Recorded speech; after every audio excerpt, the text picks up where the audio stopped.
Venice, city on the water. A place of beauty and romance that attracts millions of visitors every year. Just a few steps from the well-trodden tourist routes, there's a very different Venice, one populated by fascinating creatures.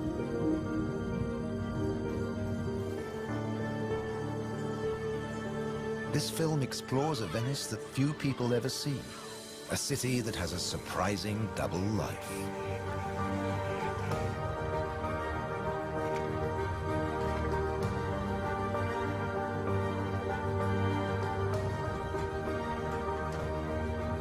There are secret places and wild creatures in this watery world that most outsiders never discover.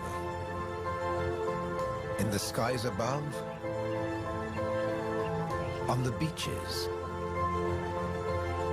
and in the canals are the true Venetians that live in every hidden corner of the city and the lagoon. Wild Venice is their home.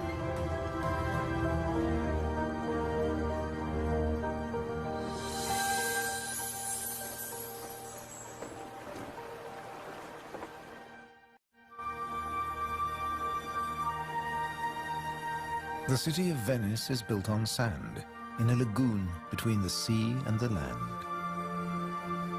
First formed from river sediments, man has since created an ecosystem as fragile as Murano glass. Covering 550 square kilometers, it's one of the largest wetlands in the Mediterranean.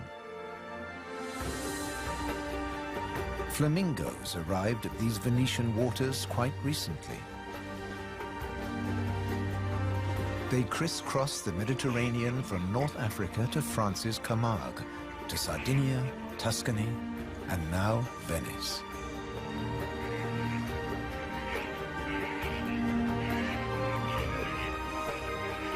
They feed on vegetable matter and small creatures they find in the mud of the lagoon.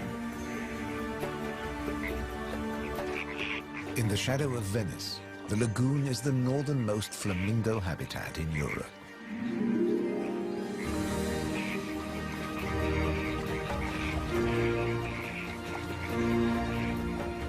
They're here now, but in a few weeks, many will move off again to find richer pickings.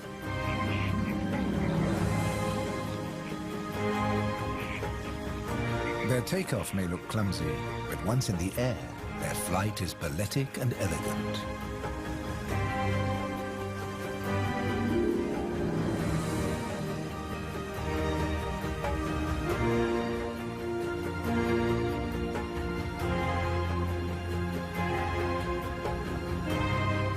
And before too long, they'll return to the safety of this lagoon, tucked between the sea, the city, and the Alps.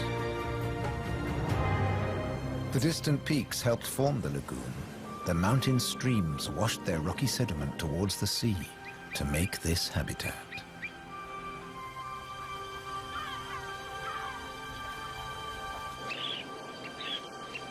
Some of the lagoon's other birds are ready to leave.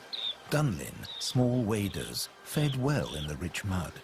They rest on the wooden piles that support the whole of Venice.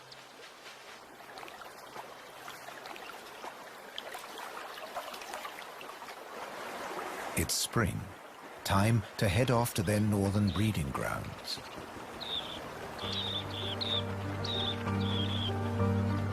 But the cormorants won't be lonely this summer.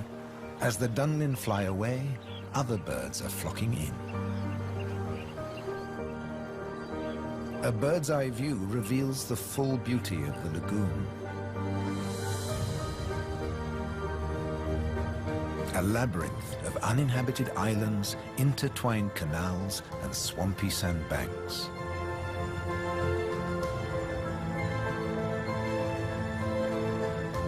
These marshy wetlands are known as the Barene. To survive here, plants need to like salt water and flooding. Natural arteries called gabi meander through the brackish gardens, keeping the lagoon alive. The same waters flow through the city. The curving streams between the islands became the magical canals of Venice.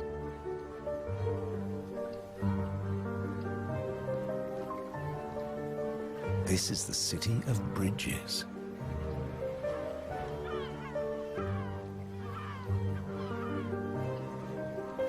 Visitors are mesmerized by the romance of the canals and the ancient architecture, and often miss the smaller, wilder sights around them.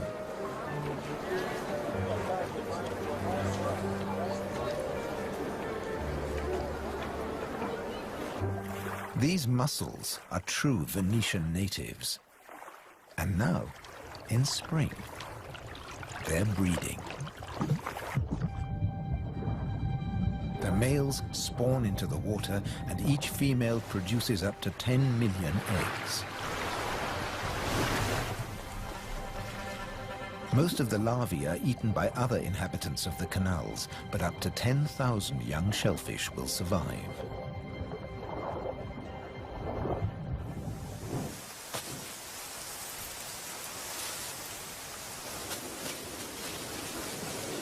Just beyond the city, colonies of birds are breeding too.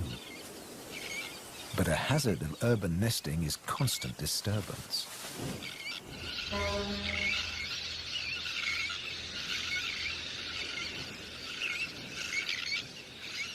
Little terns will quickly fly back to their eggs and can miraculously find their own nest scrapes in the crowded colony. Their cousins, the sandwich terns, lay their eggs directly onto the sand. If the terns are disturbed, they have little time for incubating their eggs. The sand won't keep them warm for long.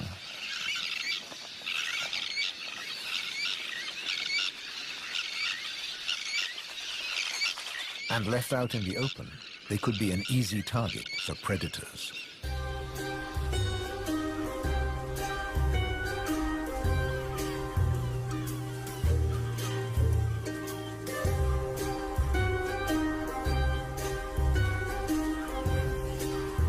Foxes are the biggest predators hereabouts. But from the air, he's easy to spot. The birds make it known he's not welcome anywhere near their nests.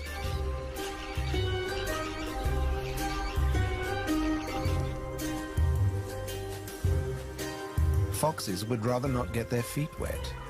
Hunting in these swampy areas is a frustrating business.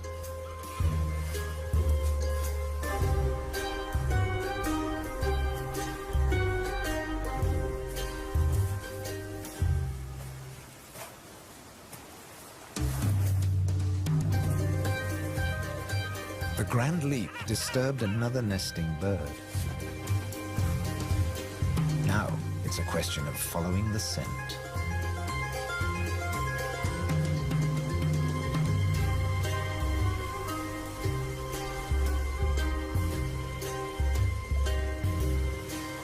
A welcome snack.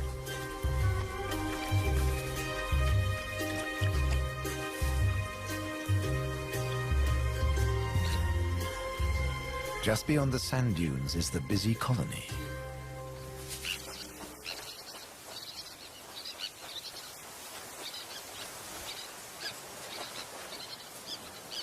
In this mixed neighborhood, a pied avocet is brooding next to the sandwich terns.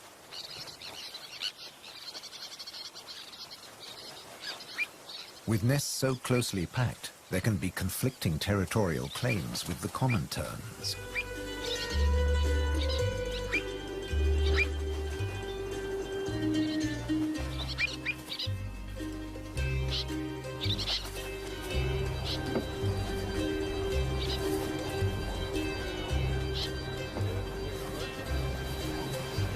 But the avocet stands his ground.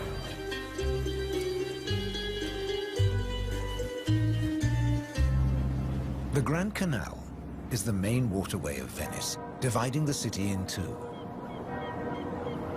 It follows the course of the ancient river Brenta that runs from the Alps all the way into the lagoon. It offers a journey through architectural history starting in the 13th century.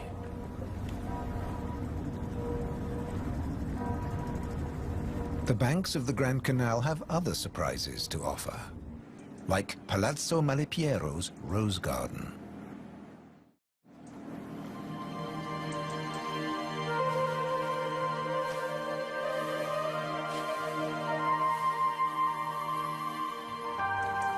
Nestled between the buildings is a hidden paradise.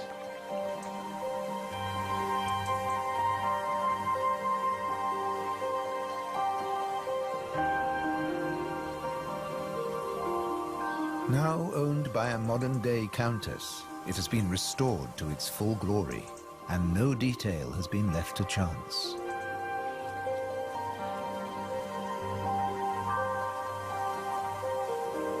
With the luxury of space in a city whose every square centimeter is exploited for maximum profit, it's also a sanctuary for many small animals.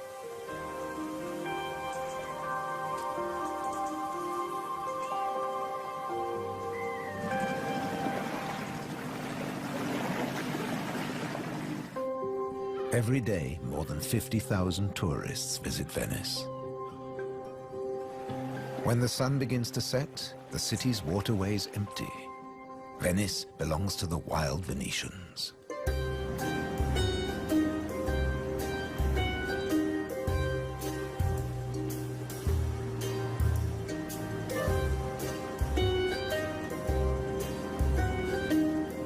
Rats prefer to search for food in the cool night air.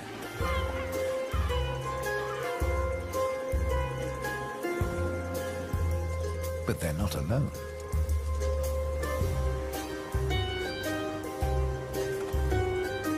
Pine martins are hungry too, and rats are on their menu.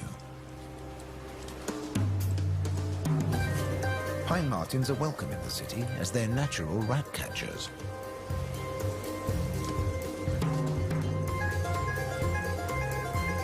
Agile, with a keen sense of smell, they can find and follow any rat.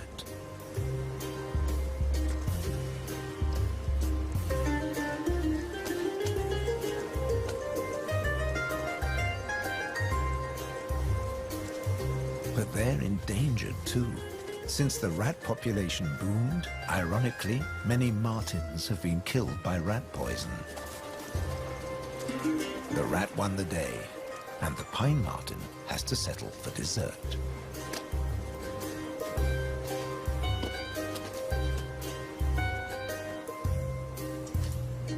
Not such a sacrifice, as pine martens are omnivores. Both meat and veg are on their menu. And sometimes the vegetarian meal is an easier option.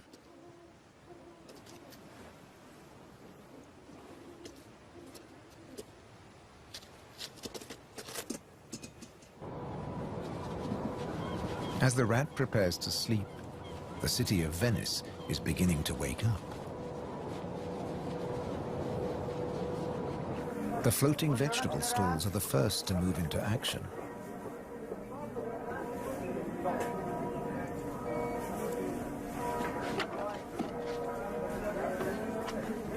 Soon these silent waterways will become busy highways again.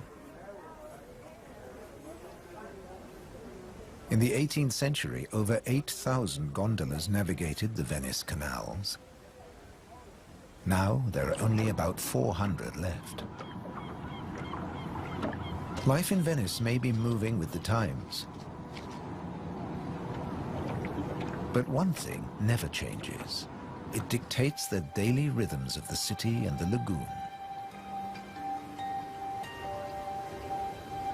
Twice a day, the tide rises and falls as seawater washes in and out of the lagoon.